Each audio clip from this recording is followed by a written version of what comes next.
pendientes con esta entrevista y aprovechamos nosotros con Jaime de conversar mucho, pero queríamos conversar también con ella, con Patricia Rivadeneira, actriz, performer, ¿se dice performer? Performer, sí, ¿Sí? pues. O performista, si quiere. Performista si quiere más chileno. españolizarlo, Eso claro. me gustó. Y queríamos conversar porque sí. Porque Pero se no cumplen importa, 30 seguimos. años de la icónica performance La Cruz y por la Cruz y la Bandera, de la que Jaime Coloma fue, ¿puedes creerlo? Testigo en primera fila.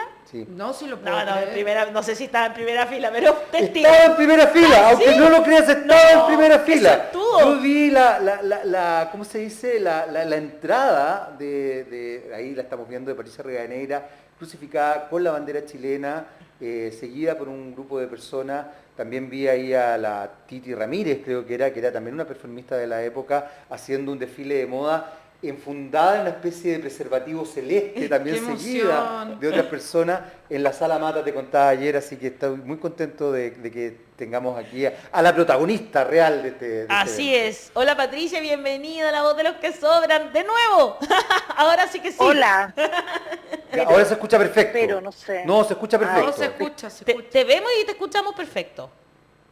Buenísimo, buenísimo. Gracias por la invitación de nuevo. Espero que no lateara al público. Muy ochentero el programa de hoy. Claro. Bueno, es una forma también de ir reivindicando la Pero- historia, una historia que ha sido contada desde una sola mirada, hoy día estamos ampliando la mirada. Y parte de esa otra mirada es lo que hacías tú, Patricia, y lo que hacía también Vicente Ruiz con distintas cosas, con distintas performances en el trolley. También yo tuve la oportunidad de ver algunas de esas cosas, o en el garage de Matucana, también tuve la oportunidad de ver ahí algunas cosas. Recuerdo incluso una performance que hiciste muy interesante con Vicente Ruiz y Taía Gómez en el trolley. Y esta otra que cumple ahora 30 años. Y que es súper interesante porque se va a ver de forma gratuita en la plataforma www.scenics.cl. Cuéntanos, ¿qué pasa? ¿Cómo se va construyendo también la disidencia? Porque a propósito de historias oficiales, hay historias que son disidentes y tú fuiste una de las protagonistas de las disidencias. ¿Cómo se va construyendo esto que deriva en este evento en la Sala Mata, que casi le cuesta la pega a ¿cómo se llama? A don Nemesio Antunes, incluso, porque fue tremendamente cuestionado por haber autorizado este evento ahí? ¿Cómo se va gestando? Patricia se nos pegó, estábamos tan felices. Pero por Dios, este internet. ¡Tan felices! ¿Cómo nos hace esto? Dios Bueno, del no, internet, ayúdanos. Claro, No, y lo peor que se pegue ella es que ella cree que nosotros estamos pegados también. claro, entonces Es finalmente como ya uno debe estar- nunca sabe debe quién estar- está pegado. Exacto, Claro. eso es lo peor, que hay una O sea que polémica en quizás torno... Ay, movámonos harto, movámonos Yo empiezo a harto. moverme así a veces como para Sí, cachar. yo también me pasa lo mismo. Bueno, pero en todo caso, y vamos a retomar un poco el tema. Ahí estás, Ahí está. Patricia, ¿alcanzaste a escuchar la pregunta o no? No, está perfecto, está sacando la lengua. Oye, la pregunta no la escuché, pero estoy muy impactada de que tú hayas participado y estado en todos estos eventos y en especial en el del museo, porque conozco no tenemos mucha idea de quiénes estuvieron y de hecho estamos siempre faltos de material gráfico, de fotografías de ese desfile. ¿Cuál era la pregunta? No, que en definitiva, ¿cómo se va construyendo la movida disidente en definitiva? Porque Eso. comentábamos ayer con la Ale, que claro, nosotros conocemos la historia oficial de la zona de contacto, que eran como los rupturistas, pero que de rupturistas nada, digamos, y estaba esta otra movida que era tremendamente interesante, a la cual yo tuve la oportunidad y el gusto y de verdad el goce incluso de adherir, de conocer y de ver. Entonces, ¿cómo se fue construyendo la disidencia? Esa disidencia cultural. Qué pregunta más difícil, porque la verdad que no sabría decirlo. Pero fue algo Mira, natural, yo tú creo que trabajabas hubo- con Vicente. Yo creo que ¿cómo? como siempre, mira, yo creo que hay siempre, como siempre, hay algunos líderes. ¿Otra vez? A ver, No, No, no, está está bien, perfecto, dale está nomás. perfecto, Patricia. ya. Hay algunos líderes y estos líderes que son personas carismáticas, artistas, y que tenían una mirada de vanguardia sobre todo creo que había una pulsión muy sana, que era una pulsión de cuestionarse y de libertad. Y entonces ahí había un grupo de artistas, por ejemplo, liderados por Pablo Barnechea, pintor. Sí, Yo claro. creo que él estudió en la Chile, Sí, después estaba, y por supuesto, piensa que Pablo llevó a Jacqueline Fresara a dar el primer concierto de Los Prisioneros. Después aparece Jorge González y Vicente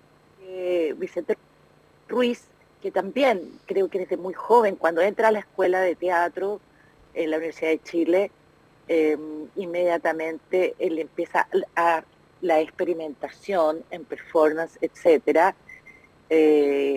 A él lo expulsaron de la Universidad de Chile y bueno, en ese tiempo estaba todo intervenido y de hecho sé que lo llamó un rati, no me acuerdo si era el rector o un secuaz del rector, porque todo eso estaba completamente tomado por las dictaduras. Se habían exonerado a muchos profesores, etcétera, etcétera. Piensa tú que cuando yo entré a estudiar teatro, la Universidad Católica, la Escuela de Teatro de la Universidad Católica y la Escuela de Sociología y Teología estaban cerradas. exacto. Justo en esos años en que a mí me tocó postular. Entonces, yo creo que como en todos los movimientos artísticos hay algunos líderes que van encontrando y atrayendo, así como a otros artistas disidentes que eso es como algo como que se huele en las calles. De hecho, ayer hablaba con Vicente y nos recordábamos que no teníamos teléfonos. Estábamos tratando de hacer un Zoom igual que ahora y pensar que todo eso se hacía ni siquiera teléfono en la casa. Claro. Claro que sí. Te tenían que dejar un En recado. nuestras casas. Claro.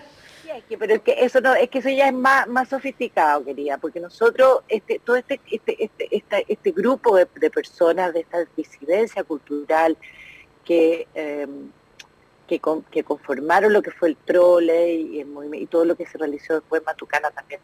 En Matucana 19 vivíamos en casas en el barrio céntrico, Sí, claro. por ejemplo el barrio Yungay o el barrio Curípico, donde arrendábamos casas, pero no había teléfono en esas casas.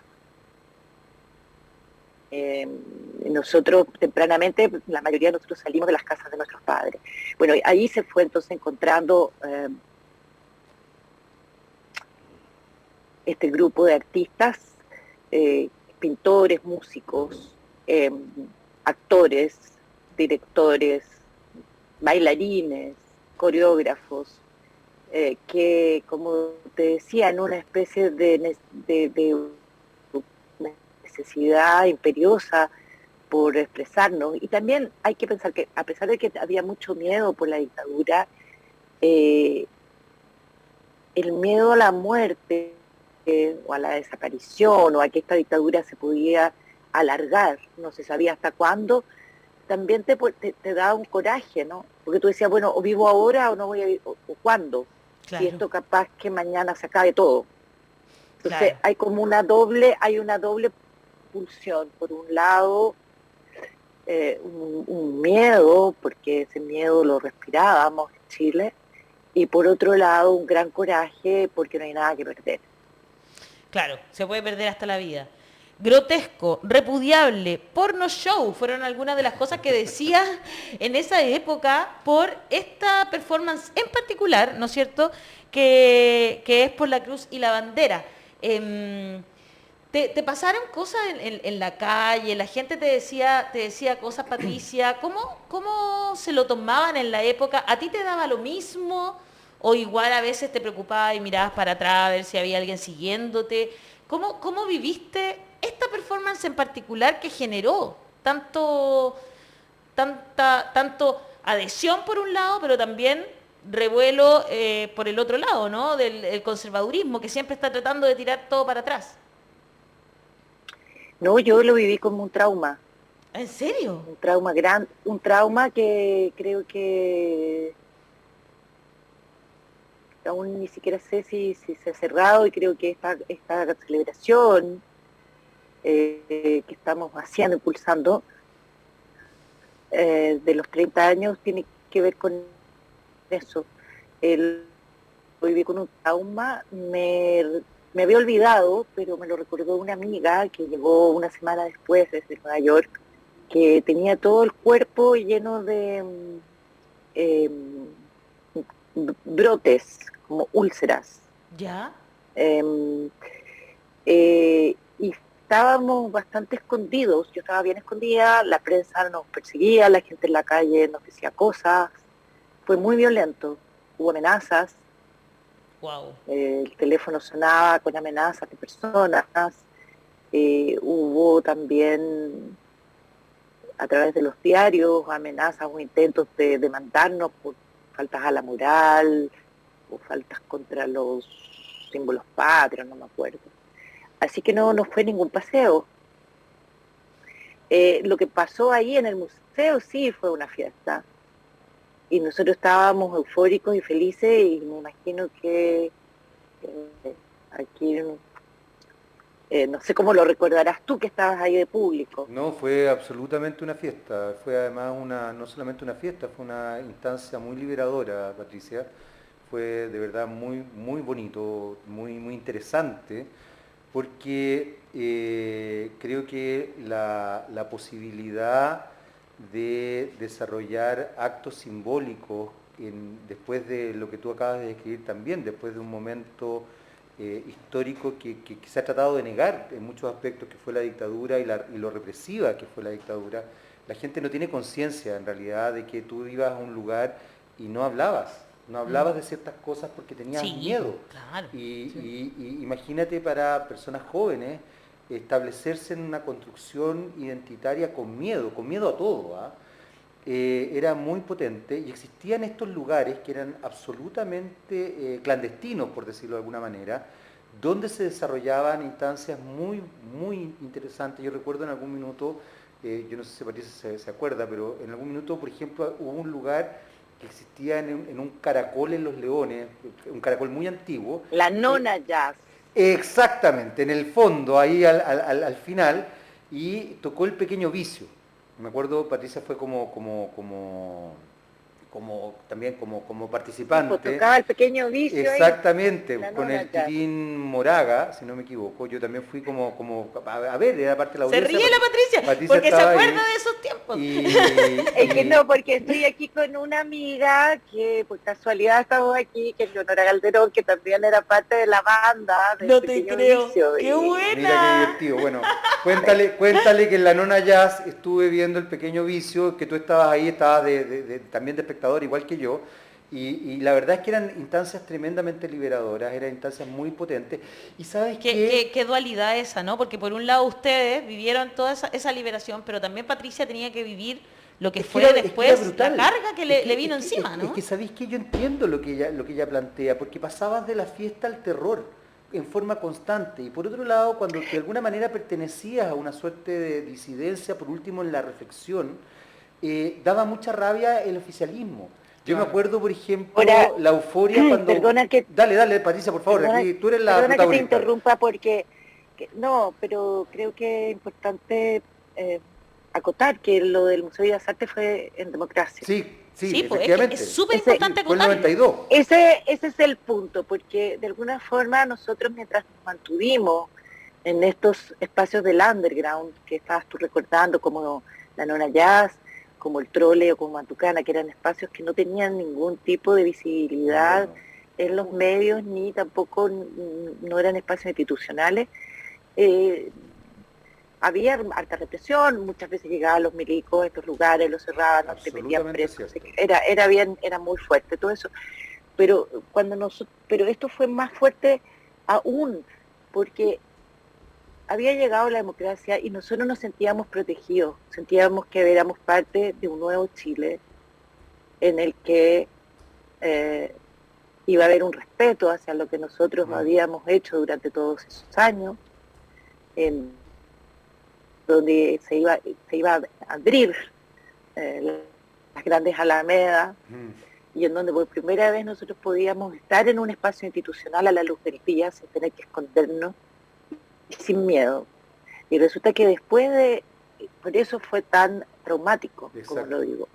Porque esto que pasó con la prensa y la forma, la violenta forma machista y misógina con la que me atacaron los medios y una gran parte de los chilenos, me tomó de sorpresa.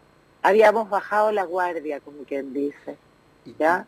Entonces fue muy violento. Es que tienes qué bueno que lo apuntes, Patricia, porque tienes toda la razón. Fue decepcionante. Esa es la pregunta que yo quiero hacer. Porque por un lado había algunos que proclamaban que querían este destape, pero la sociedad como la que se muestra en los medios era tan conservadora que lo siguieron persiguiendo. Sobre todo esa misoginia tremenda. Hay que comprender que todos los medios eran de derecha. Sí.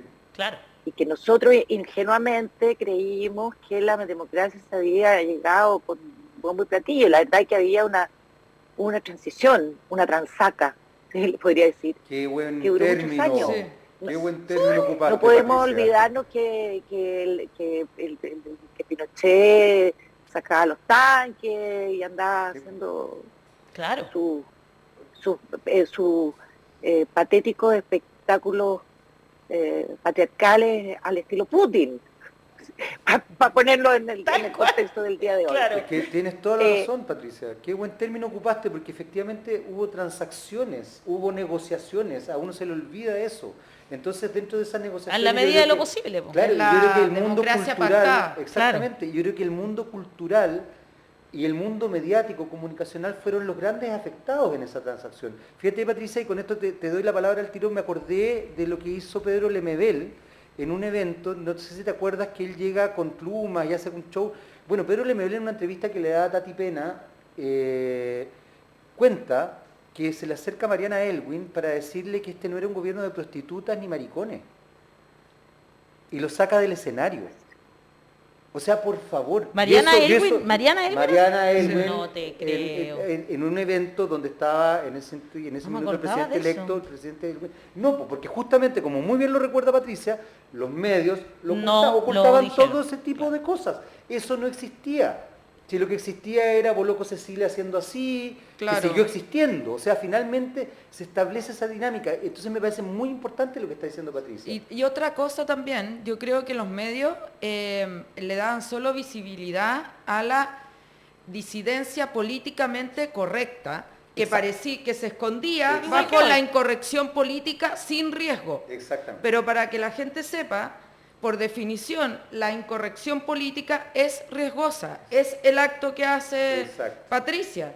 Y no se pierdan ni confundan en los payasitos que hacen supuesta disidencia o en esa época, y con esto le doy a Patricia la palabra, se crearon los periodistas de matinal que se hacían los graciositos y los disidentes.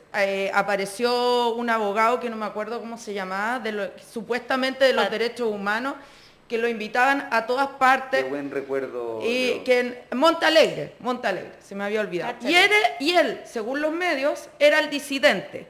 Pero para que la gente sepa, él nunca se arriesgó en nada. Esto es riesgo. Yo te felicito, Patricia. He dicho.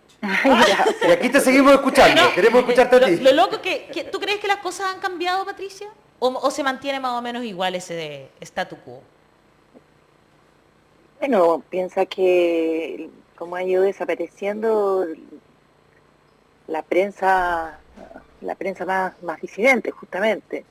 La dificultad que tienen ustedes o los medios en general para dar una información fehaciente, informada y de investigación. Hay esfuerzos enormes y por supuesto que sí, en algunas cosas hemos avanzado, pero en otras creo que hemos retrocedido, y eso es un problema mundial, no un problema solo de Chile. Pero claro, los países que admiramos, los países más desarrollados, hay medios de comunicación, ¿cómo decirlo?, que el Estado apoya fuertemente. Exacto. Es por eso que todos queremos ver la BBC y queremos informarnos en medios, qué sé yo. Sostener eso requiere de un compromiso político ecuánime, porque tampoco se trata de estar, digamos, bailando al tambor del gobierno de turno. Eso tiene que ser una cuestión que es mucho más allá del gobierno de turno. Y eso aquí en Chile no se dio, y la Constitución dejó caer todos los medios que estaban en ese momento. Estoy pensando que el PS vendió una radio que tenía una señal de radio, desapareció La Época, desapareció Análisis, APSI, etcétera, y Televisión Nacional se terminó de desmontar con el gobierno de Piñera. Súper de acuerdo. Sí. Y claro, el sistema capitalista, y siguen siendo que es un fagocitador, que es un sistema que consume, caga, bota y que se alimenta bueno, sabemos, porque vamos a echar en eso. También ha ido eliminando los medios de información y de comunicación, que están siendo reemplazados por las redes sociales, donde tenemos todos estos bots y estas fake news. Mira, quería... Mira qué lindo, estamos mostrando imágenes de las Cleopatras mientras hablas, ¿ah? Qué preciosas. Sí, además, las estoy viendo.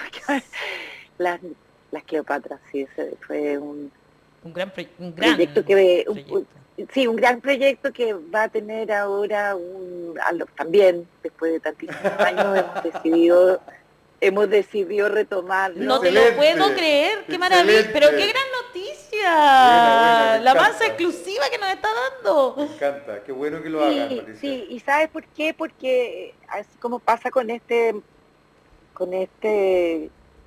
obra del museo, también las Cleopatras como que siempre están en una órbita, en un satélite, en donde vuelven y vuelven a preguntarnos y a pedirnos y después de haber editado nuestro disco con Hueso Records hace el 2016, etcétera,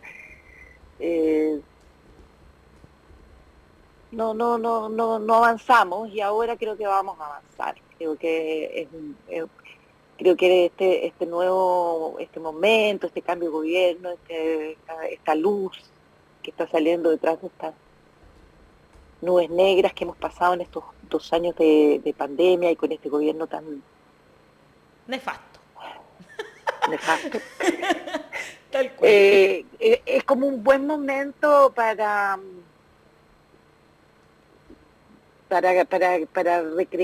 recreer, pensar y volver a tener muchas esperanzas, y creo que como las mujeres adultas que somos y maduras podemos entregar algo muy interesante a la reflexión de lo femenino, de una experiencia matrística que es la que hemos experimentado nosotras en estos 30 años desde que salimos de escena. Quiero volver a lo de la performance del Museo de Bellas Artes con un dato que muchas veces queda marginal, y es que en esta obra, en donde aparezco crucificada con la cruz y la bandera, además de los que desfilábamos, en donde de hecho estaban algunas de las Cleopatras, también había una comunidad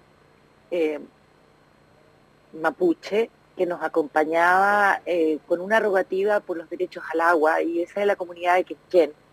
Mira. En aquellos años, para que veas tú, la prensa ni siquiera lo señaló, porque el problema de una comunidad como la comunidad de Quenquén estaba, si ahora está invisibilizado, en ese tiempo ni siquiera era algo que no le importaba a nadie, digámoslo. Así es como que tú estuvieras hablando en chino. Claro.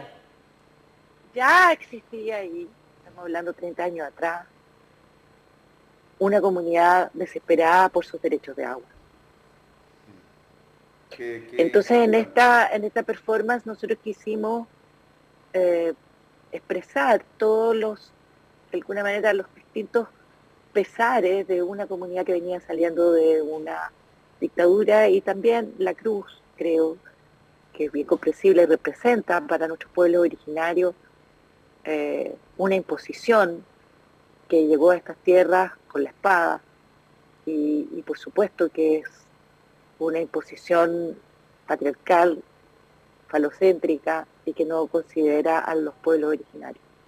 Muy colonialista, ni siquiera se acuñaba el término, yo creo, todavía, No, como dice la Pati, en esa época, increíble, o sea, de verdad que yo no me acordaba de eso, de la comunidad que estaba detrás, para nada, no lo tenía en mi radar. Por eso la prensa no lo mencionó siquiera. No, nada, porque la prensa se focalizó Entonces yo los invito en el desnudo, chiquillos, invito porque estábamos, como decir, insultando los sentimientos de la iglesia, que en aquellos años tampoco sabía lo que era. Claro. Claro que sí. O sea, se sabía, pero estaba oculto nuevamente. Lo sabía, en Italia lo sabía, Sí, pero acá sí. en Chile todavía sí tuvimos una iglesia solidaria, etcétera, etcétera, pero mira todo lo que se fue descubriendo debajo de su alfombra. Yo por eso que los invito el día 27 a partir de las 21 horas, entre las 21 y medianoche en Escenix.cl, que es la plataforma que fundé el año pasado, a ver la performance. Ahí van a poder ver que la música que nos acompaña es la música que suena a esta comunidad de Quenquén. Exacto. Con sus instrumentos. Oye, Fantástico, hay que verlo, hay que es, conectarse. Eso va a estar gratuito entre las 9 y la medianoche y después va a quedar visible con un pago mínimo de 3.990. excelente. Súper barato. Para todos los que no... Para los que no pudimos verla, no puedo creer que se nos pegó. Porque Pero, estábamos ya dándole cierre a esta entrevista mientras vemos ahí una de las portadas de esa época, en la última noticia, Mira, escándalo en el museo. Yo me acuerdo se que yo adelantó hice el hasta un fin del trabajo con esa mundo. portada. Se adelantó el fin del mundo. en la universidad. El epígrafe es disculpen. Disculpen. Eso a mí me llama... Se adelantó el fin del ¿Por qué mundo. disculpen? El jueves en el Bellas Artes. O sea, Yo creo que es el único epígrafe que parte pidiendo disculpas. No, Sí, que es una vergüenza. Disculpas ¿Quién habrá escrito por eso? quienes hacen esta Claro. acción de arte. Pero ¿sabéis qué? Yo creo que aquí es importante hacer este mini y muy por encima análisis. Esta es la prensa a la cual nos hemos ido constituyendo. Cuando decimos que la prensa construye realidad, bueno, esta es la realidad que hemos ido construyendo. Entonces, claro, evidentemente, si ustedes piensan, muchas generaciones se han ido constituyendo y estableciendo con este tipo de mirada, con este tipo de cosas. Y nuestro público está diciendo qué nefastos eran los No, concertas. Yo creo que sí, algunos, lo obvio peor que es que lo peor es que es en democracia. Es que porque, por eso. porque en dictadura uno puede decir ya, es dictadura. Pero esto en democracia, o sea, Es que sabéis Qué que, bueno Leo, todo lo que nos dijo Patricia estuvo Rivadeneira. notable. Pero sabéis que, Leo, tú dijiste una cuestión súper importante y ahí está la Patricia de nuevo. Oye, Pati, Dale, antes dale, de que se dale. nos vaya de nuevo el internet, solo quería darte toda mi admiración. Gracias por esta entrevista increíble. De verdad que te queremos mucho de acá. Te mandamos mucho corazón y mucha admiración. y yo le pido a cualquier persona que como tú hayas estado ese día y que tengas fotos, ¿Ya? que Que se te las comunique mande. con nosotros Obvio. porque las necesitamos. Yo tengo solamente vivencias, Patricia, y quiero agradecerte esas vivencias porque de verdad para mí fue muy importante y me acuerdo haber siempre mirado con ojo muy crítico y con mucha rabia. Y me encantó lo que dijo Leo recién, porque claro, el oficialismo muestra como disidente. Yo me acuerdo que yo me indignaba, por ejemplo, cuando leía La Zona de Contacto y decía, pero estos gallos no son disidentes, disidencia es otra cosa. Era lo que hacía Era lo que hacía Patricia, Vicente Ruiz, los pequeños Lemebel, las bichos, yeguas del Lemebel. apocalipsis. Exactamente. Entonces, Claro. perdón, y muchos otros que también fueron más invisibilizados aún. Claro. Porque de alguna manera, dentro de la movida más under, Vicente, Patricia, Taía Gómez, Pequeño Vicio, las Cleopatras, los mismos prisioneros. Yo te prisioneros, contaba ayer, claro. yo los vi por primera vez en la Sala del Elefante, imagínate, cuando todavía ni siquiera se pirateaba el famoso cassette. Entonces, pero eran los que estaban ahí. Habían otros que nunca aparecieron, que nunca vieron la luz. Me acuerdo, por ejemplo, La Beso Negro, era una revista de cómics que tiró la Escuela de Arte de la Católica. Por otro lado, Patricia recordaba un poco el tema de la iglesia.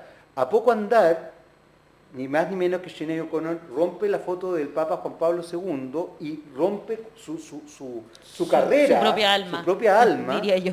Porque en definitiva la prensa nuevamente, y en este caso Patricia tiene un punto, la prensa internacional, la denosta, la descalifica, y resulta que hoy día, como muy bien recordaba Patricia, nos damos cuenta que Juan Pablo II fue uno de los encubridores más brutales de los abusos sexuales en la Iglesia Católica.